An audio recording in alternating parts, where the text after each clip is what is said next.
안녕하세요. 장승수 변호사입니다. 이번 시간은 지난 시간에 예고한 대로 서울가정법원 2004 느합 152 사건을 좀 더 파헤쳐보는 시간입니다. 먼저 지난 시간에 입력한 상태로 제가 만든 프로그램을 열어보겠습니다. 그리고 아래로 쭉 내려서 예금과 같은 가분 채권에 대해서는 대법원 2014 스 122 결정이라는 부분을 클릭해 보겠습니다. 그러면 대법원 판결이 열리는데 이 중에서 판결 요지를 보면 금전 채권과 같이 급보인 내용이 가분인 채권이 공동 상속되는 경우 상속 개시와 동시에 당연히 법정 상속분에 따라 공동 상속인들에게 분할되어 기속되므로 상속재산 분할의 대상이 될 수 없는 것이 원칙이다 라고 되어 있죠. 그리고 그 아래에 여러 줄의 설명이 나온 후에 이와 같은 특별한 사정이 있는 때에는 상속재산 분할을 통하여 공동상속인들 사이에 형평을 기할 필요가 있으므로 가분채권도 예외적으로 상속재산 분할의 대상이 될 수 있다고 판시되어 있습니다. 여기서 말하는 금전채권이란 돈을 달라고 청구할 수 있는 채권을 말합니다. 지난 시간에 본 서울가정법원 2004 느합 152 사건에서도 고인은 25억 7천만원 정도의 예금과 보험금을 가지고 있었죠. 이것이 바로 금전채권입니다. 그런데 보신 바와 같이 대법원 판결에 따르면 이러한 금전채권은 원칙적으로 상속재산 분할의 대상이 아닙니다. 그러면 분할의 대상이 아니라는 말은 무슨 뜻이냐? 분할의 대상이 아니라는 말은 금전채권인 예금과 보험금은 상속재산 분할의 대상에서 빠져야 한다는 말입니다. 보시는 것처럼 예금과 보험금을 상속재산의 분할 대상에 넣으면 고인의 총 상속재산은 128억 2,800만원 정도입니다. 그런데 예금과 보험금을 상속재산에서 빼버리면 총 상속재산은 102억 5,800만원 정도가 되는데 이 102억 5,800만원만 상속재산 분할의 대상으로 삼아야 한다는 의미입니다. 그리고 이 102억 5,800만원을 가지고 지난 시간에 보신 것처럼 여러 단계의 계산 과정을 거쳐서 각 상속인들이 나누어 가질 구체적 상속분을 계산해야 한다는 말입니다. 그럼 저희 프로그램으로 가서 예금과 보험금을 빼고 구체적 상속분을 계산해 보도록 하겠습니다.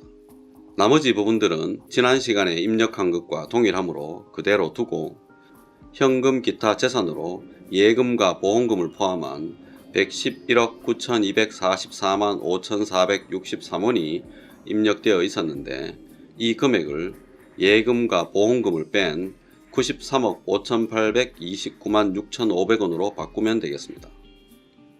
그리고 아래로 내려가서 변경한 금액으로 다시 계산하기 버튼을 클릭하면 새로이 계산된 구체적 상속분을 확인할 수 있습니다. 상속분과 상속재산의 분배표를 보시면 초과 특별수익 안분 후 구체적 상속분이 아들 1과 2는 0원이고 다른 상속인들은 20억 5,100만원 정도입니다. 예금과 보험금을 상속재산 분할 대상에 포함시켰을 때의 결과를 다시 보면 그때는 초과 특별수익 안분 후 구체적 상속분이 25억 6,500만원 정도였습니다. 즉 예금과 보험금을 상속재산 분할 대상에서 제외하면 아들 1과 아들 2를 제외한 다른 상속인들의 구체적 상속분이 1인당 무려 5억 1,400만원이나 줄어들게 됩니다. 한편 상속재산의 분할 대상에서 제외된 예금과 보험금 25억 7천만원은 어떻게 되는지 궁금하실 겁니다. 예금과 보험금은 구체적 상속분 계산과는 별도로 법정 상속분대로 모든 상속인들에게 나누어집니다. 상속인들인 자녀 7명의 법정 상속분율은 14.28%씩이었습니다.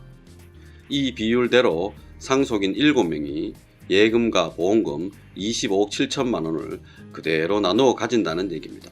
그래서 예금과 보험금을 상속재산 분할 대상에 포함시켰을 때는 고인이 남긴 재산에서 아무런 재산도 가지고 가지 못했던 아들 1과 2도 예금과 보험금 중 자신의 법정 상속분에 해당하는 3억 6,700만원 정도를 가지게 됩니다. 물론 다른 상속인들도 보시는 것처럼 똑같은 금액을 가집니다. 그 결과 최종적으로 고인이 남긴 전체 재산 128억 2,800만원은 이렇게 분배됩니다. 아들 1과 2는 구체적 상속분은 없지만 예금과 보험금에서 3억 6,700만원씩 분배받고, 다른 자녀들은 예금과 보험금에서 받은 3억 6,700만원에 구체적 상속분 20억 5,100만원을 더한 24억 1,800만원씩을 분배받게 됩니다. 한편 예금과 보험금을 상속재산 분할 대상에 포함시켰을 때를 다시 상기해보면, 그때는 아들 1과 2는 아무런 재산도 분배받지 못하는 반면에 나머지 자녀들은 25억 6,500만원씩을 분배받았습니다. 결국 예금과 보험금을 상속재산 분할 대상에서 제외하면 그렇지 않아도 고인의 생전에 고인으로부터 많은 재산을 받은 아들 1과 2가 다른 자녀들의 희생하에 추가로 상속재산을 분배받는 결과가 됩니다. 그런데 이러한 결과는 특별 수익을 받은 상속인이 있는 경우에 이를 반영하여 상속인들 사이에 공평하게 구체적 상속분을 산정해야 한다는 우리 민법 제1008조의 취지에 반합니다. 그래서 대법원에서도 이와 같은 특별한 사정이 있는 때는 상속재산 분할을 통하여 공동상속인들 사이에 형평을 기할 필요가 있으므로 가분 채권도 예외적으로 상속재산 분할의 대상이 될 수 있다고 판시하고 있는 것입니다. 그리고 실제로 우리가 지금 보고 있는 서울가정법원 2004 너합 152호 사건에서도 지난 시간에 보신 바와 같이 예금과 보험금을 상속재산 분할 대상에 포함시켜서 구체적 상속분을 산정했습니다. 이상으로 지난 시간에 이어서 서울가정법원 2004 너합 152 사건의 판결문에 나타난 사례를 가지고 예금이나 보험금 같은 금전 채권이 상속재산 분할의 대상에 포함될 때와 포함되지 않을 때의 의미와 차이를 알아봤고, 또 어떤 경우에 상속재산 분할의 대상이 되는지에 관한 대법원 판결을 살펴봤습니다. 이번 시간은 이것으로 마치도록 하겠습니다. 끝까지 봐주셔서 감사합니다.